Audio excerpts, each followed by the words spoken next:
우리 드리는 찬송 중에 주와 같이 길 가는 것, 주와 같이 길 가는 것 즐거운 일 아닌가 하는 찬송이 있습니다.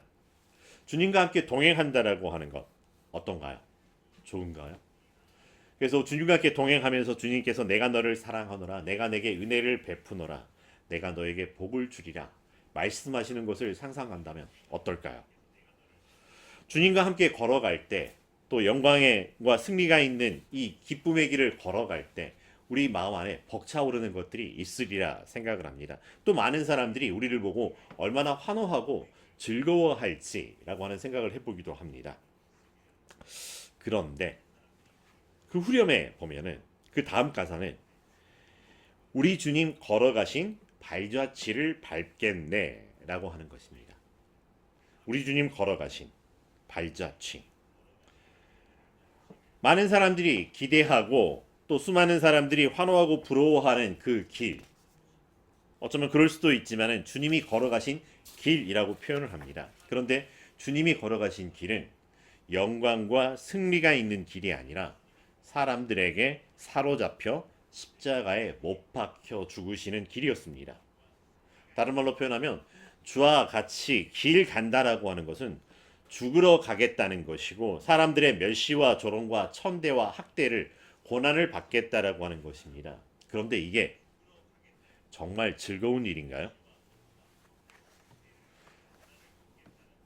엉뚱한 상상이었을까 한번 되짚어 보기도 합니다. 정말 여러분 그래도 이 길을 가시겠습니까? 근데 그럼에도 불구하고 주님께서는 오늘 또 우리가 주와 함께 길을 걷게 하시고 한 걸음씩 한 걸음씩 걸어가게 하신다라고 하는 것입니다. 2026년이 우리에게 다가왔지만 벌써 또 이렇게 한 달여가 흘러가고 있습니다. 이 흘러가는 이 시간 동안에 정말로 주님과 동행하셨습니까? 잠시 멈추어 서서 우리의 걸어온 길을 돌아볼 수 있기를 바라봅니다. 빨리 가는 것이 능사가 아니고 빨리빨리 간다라고 하는 것이 정말 우리에게 필요한 것이 아니라고 한다면, 중요한 것이 아니라고 한다면 잠시 멈추어 서 볼 필요가 있습니다. 빨리 가는 것이 아니라 바르게 가는 것이 더 중요하다라고 이야기를 합니다. 빨리 가면 더 빨리 길을 잃어버리기가 쉽습니다. 우리는 주님과 함께 동행하면서 때로는 천천히, 때로는 느리다 싶더라도 가야 할 길을 바르게 가는 더 잘 돕는 사람들의 교회 성도님 되시기를 간절히 바랍니다. 사랑합니다. 축복합니다. 기도합니다. 응원합니다. 오늘 시편 34편의 제목은 다윗이 아비멜렉 앞에서 미친 채 하다가 쫓겨나서 지은 시라고 하는 것입니다. 근데 오늘 시편의 말씀을 보면은 무언가 암울하고 슬픔이 있는 게 아니라 굉장히 은혜로운 하나님께 신앙을 고백하고 있는 것을 봅니다. 새번역 성경의 말씀으로 보면 내가 주님을 늘 찬양할 것이니 주님을 찬양하는 노랫소리 내 입에서 그치지 않을 것이다 라고 이야기를 합니다. 굉장히 은혜와 영성이 충만한 고백을 하고 있습니다. 마치 우리가 부흥 집회에서 할렐루야 여호와 하나님 하면서 이렇게 찬양을 하는 듯한 느낌을 받기도 합니다. 쉬운 성경에서는 이 부분을 이렇게 표현하고 있습니다. 나는 언제나 여호와를 찬양하겠습니다. 내 입술에서 주님을 찬양하는 소리가 끊이지 않을 것입니다. 내 몸과 마음으로 여호와를 자랑할 것입니다. 가난한 사람들이여 듣고 기뻐하십시오. 나와 함께 여호와의 영광을 노래합시다. 그의 이름을 함께 찬양합시다. 왠지 신나고 즐거워하는 기뻐하는 다윗의 모습이 이 말씀 가운데 투영되고 있는 모습을 봅니다. 그리고 오늘 말씀을 공동 번역의 성경으로 다시 한번 살펴보면 나 어떤 일이 있어도 야훼를 찬양하리라. 주를 찬양하는 노래 내 입에서 그칠 날이 없으리라. 나의 자랑 야훼께 있으니 비천한 자들아 듣고 기뻐하여라. 나와 함께 야훼 높으시도다 노래 부르자. 모두 소리 맞춰 그 이름을 기리자. 똑같은 성경의 말씀이지만 때로는 기쁨에 들떠있는 모습으로 보여지기도 하고 무언가 결기 있는 마음을 다잡고 무언가 결심하고 있는 듯한 찬송으로 드리고 있는 모습을 보기도 합니다. 그러다 보니 와신상담이라고 하는 말이 떠오르기도 합니다. 내 어떠한 상황, 어떠한 형편이 있어도 이 마음 잃어버리지 않겠다고 이 땔감으로 쓰는 섬나무 위에 누워 자고 쓰디쓴 쓸개를 맛보면서 내가 이 마음 잃어버리지 않겠다라고 각오했던 그 고사성어처럼 나는 어떤 일이 있어도 다시 여호와 하나님을 찬양하리라, 찬양하리라, 찬양하리라. 이렇게 읽혀지는 것처럼 느껴지는 말씀이기도 합니다. 살다 보면 첩첩산중이라고 하는 단어가 떠오를 때가 있습니다. 정말 눈앞이 캄캄하고 암울해지는 현실을 만나기도 합니다. 다윗이 그러고 있습니다. 그러한 상황입니다. 잘못한 게 없습니다. 잘못한 게 없었음에도 불구하고 사울왕에게 한번 괘씸죄로 걸리게 되다 보니 다윗은 사울왕을 피해 다녀야 했습니다. 죽이려고까지 할게 더 이상 이스라엘 땅에 머무를 수가 없어서 블레셋 땅으로 도망을 쳤습니다. 하지만 다윗은 블레셋 땅이 안전한 곳이 아닙니다. 블레셋 사람들에게 제일 척결 대상이 바로 다윗이었습니다. 최고의 원수 등급이었다고 하는 것이죠. 다윗과 전쟁을 했던 사람들은 다윗의 얼굴을 잊을래야 잊을 수가 없습니다. 근데 그 다윗의 얼굴을 자기 동네에서 봤습니다. 최고의 기회였고 놓쳐서는 안 된다라고 하는 이런 상황이었었죠. 그래서 다윗을 죽여야 하고 다윗을 죽이겠다라고 다짐을 하고 있습니다. 사람들이 들고 일어나서 막 으쌰으쌰 하는 이런 상황이기도 합니다. 그런 상황에서 다윗은 어땠을까요? 죽음을 피해서 도망을 쳐 왔는데 늑대를 피하려다 호랑이를 만난 격입니다. 마치 출애굽하여서 광야로 나와서 약속하신 땅으로 들어가려고 이렇게 광야를 지나가다가 홍해 앞에 서 있고 뒤에는 애국 군대가 다가와서 이러지도 저러지도 못하고 이렇게 하나 저렇게 하나 죽을 수밖에 없었던 상황을 경험한 것 같습니다.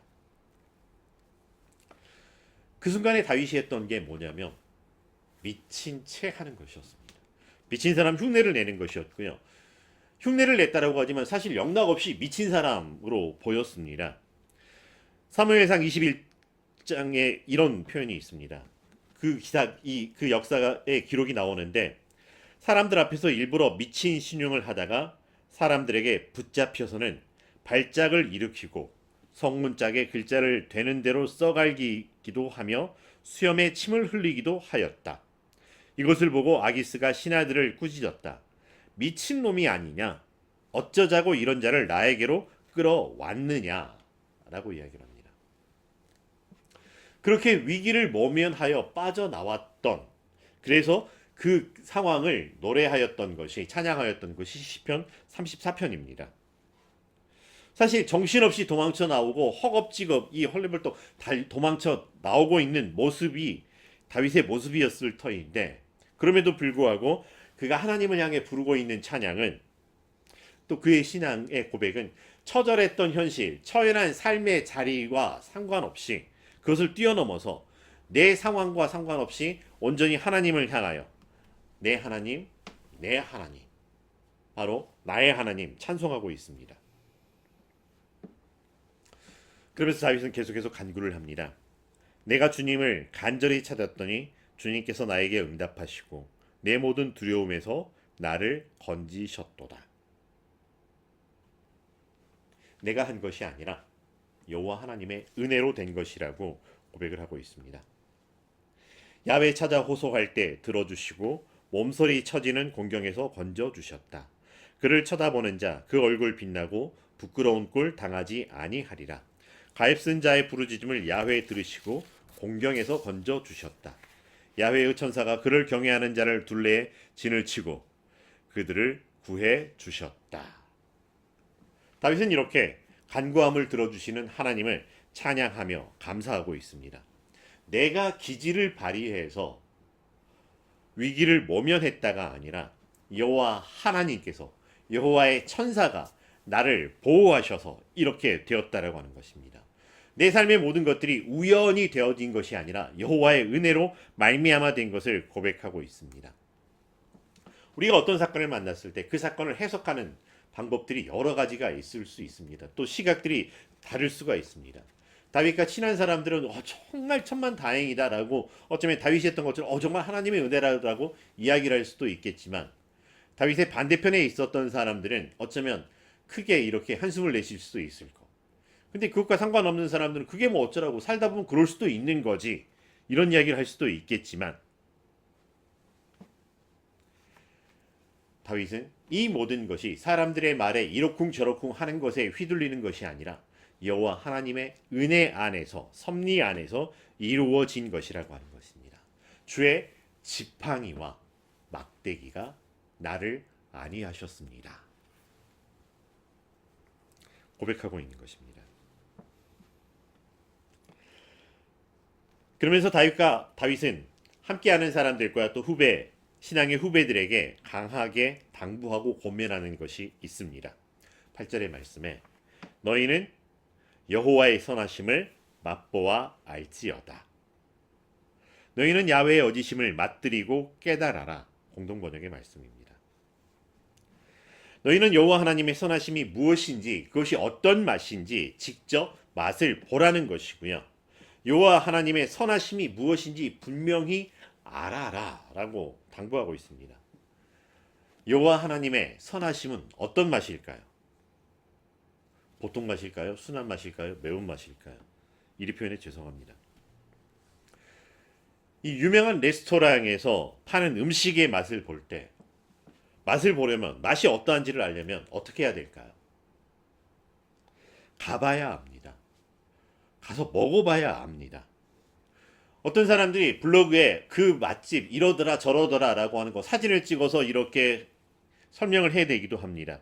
혹은 친구들이 나 거기 가봤어 라고 하면서 이렇게 맛을 자랑하기도 합니다. 그런데 보았다고 들었다고 그래서 상상해 보았다고 그 맛을 알 수 있을까 싶습니다. 직접 가봐야 하고요. 직접 분위기를 느껴보고 주문을 해보고 그래서 나온 음식을 맛보고 그래야 그 맛이 어떤지 식감이 어떠한지 또 어떻게 플레이팅을 했고 그래서 분위기가 어떠한지 어떠한 상황에서 먹을 때 최고의 효과를 누릴 수 있는지 이런 것들을 알 수가 있다고 하는 것이죠. 혹은 한 번만에 그 맛을 알지 못한다면 몇 번이고 가보거나 혹은 다른 비교할 만한 것들이 있다면 또 비교해 본다면 더욱더 분명한 맛을 알 수 있을 거라고 생각을 하기도 합니다. 여호와 하나님의 선하심을 맛보려면 그래서 여호와 하나님의 선하심이 무엇인지 알려면 어떻게 해야 될까요? 다윗은 여호와를 경외하라라고 이야기를 합니다. 그리고 그 여호와를 경외하는 법이 무엇인지를 우리에게 가르쳐주고 있습니다. 여호와를 경외하라. 여호와를 찾으라. 그리고 내 혀를 악으로부터 지키고 내 입술을 속이는 말로부터 지켜라. 악에서 떠나 선을 행하며 화평을 찾아 그것을 따라라. 바른 성경의 말씀이기도 합니다. 정말 그러고 싶어요. 정말 그러고 싶어요, 하나님.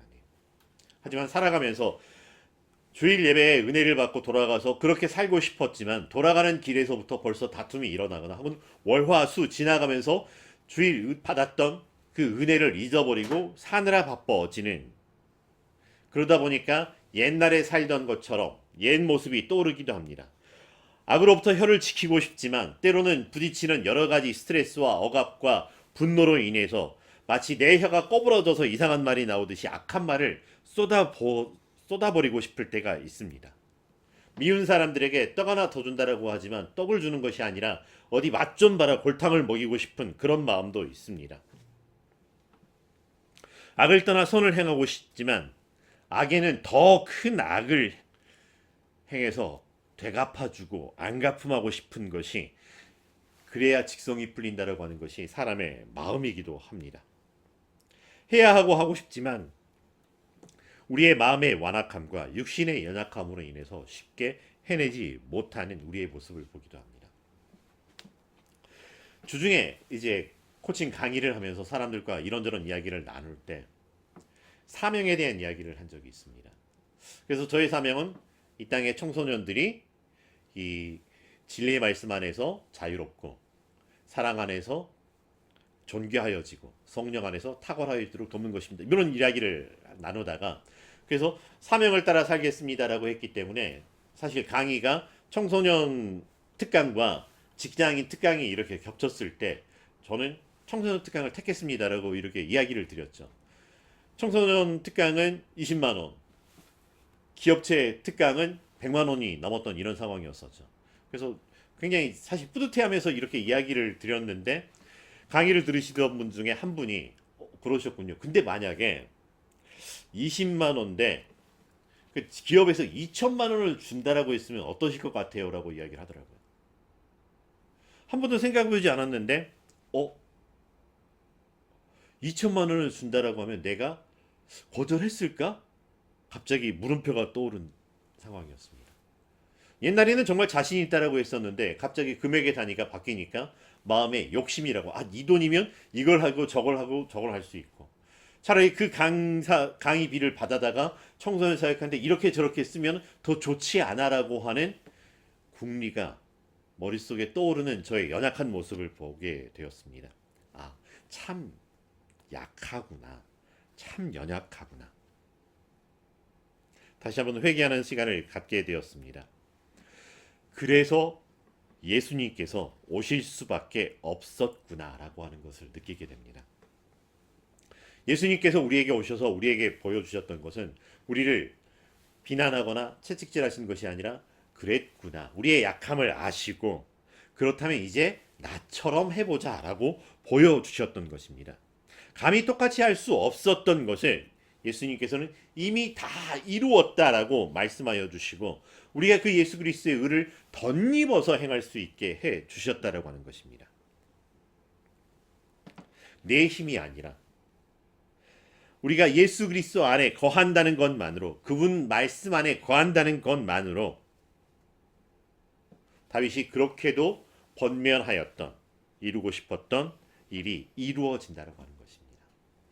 착한 일을 해라가 아니라 예수님께서는 우리에게 너희가 나와 하나가 되었다.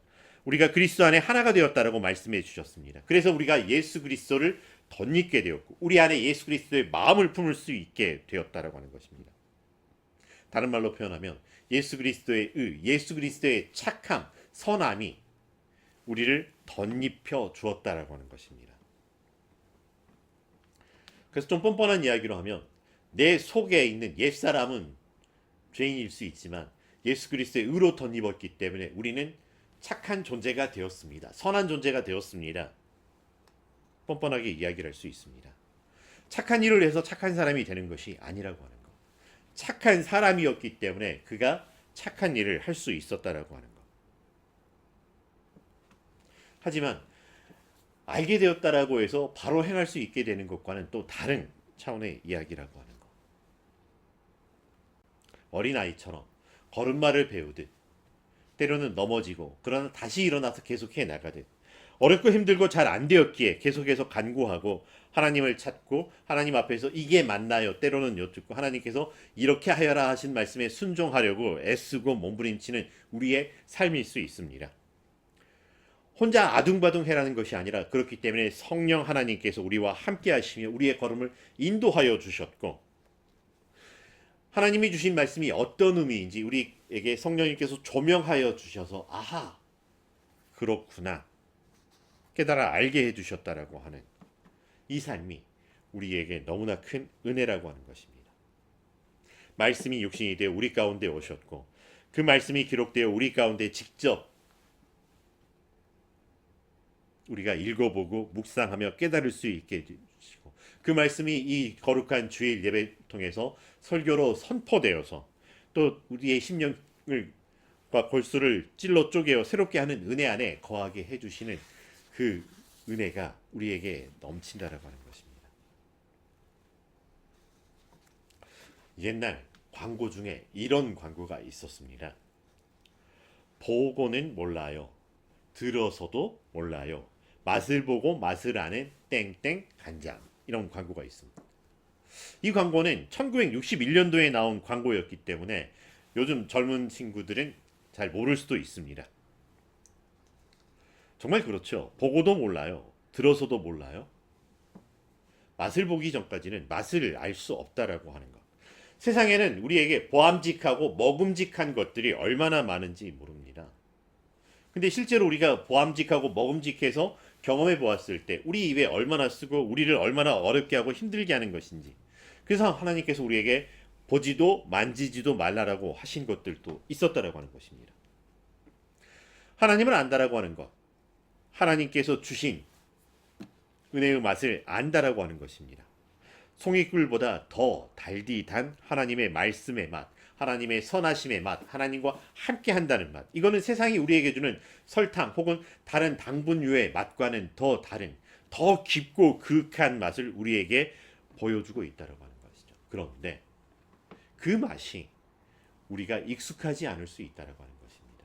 우리에게는 설탕에 익숙한 맛에 이게 단 거야 라고 할 수 있겠지만, 그러나 그거보다 더 우리의 몸, 우리의 영혼을 살려내는 맛을 주는 그 맛이 있다라고 하는 것입니다.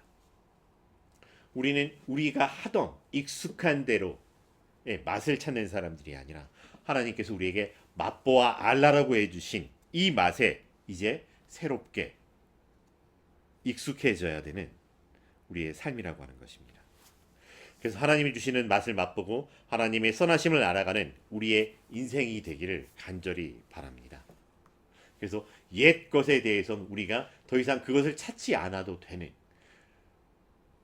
하나님이 주신 은혜 안에서의 이 맛을 누리는 이런 우리의 삶이 되기를 바랍니다. 그래 이 맛이야라고 하는, 하나님께서 주시는 하나님을 아는 하나님의 선하심을 맛보아 아는 더 잘 돕는 사람들의 성도님 되시기를 간절히 바랍니다. 가끔 바쁘기 때문에 음식의 맛을 느낄 때가 없이 막 꿀꺽꿀꺽 삼키고 일터로 돌아가야 될 때가 있습니다. 그러나 우리에게 주시는 하나님의 일용한 양식, 생명의 떡, 예수님의 말씀은 꼭꼭 씹어보고 곱씹어보고 되새겨보고 그 맛을 음미하면서 아, 이 맛이구나 라고 하는 것을 알아갈 수 있게 되기를 간절히 바랍니다. 하나님은 이 맛을 한 번도 바꾸지 않으셨고 우리가 이 맛을 맛보아 알기를 바라십니다.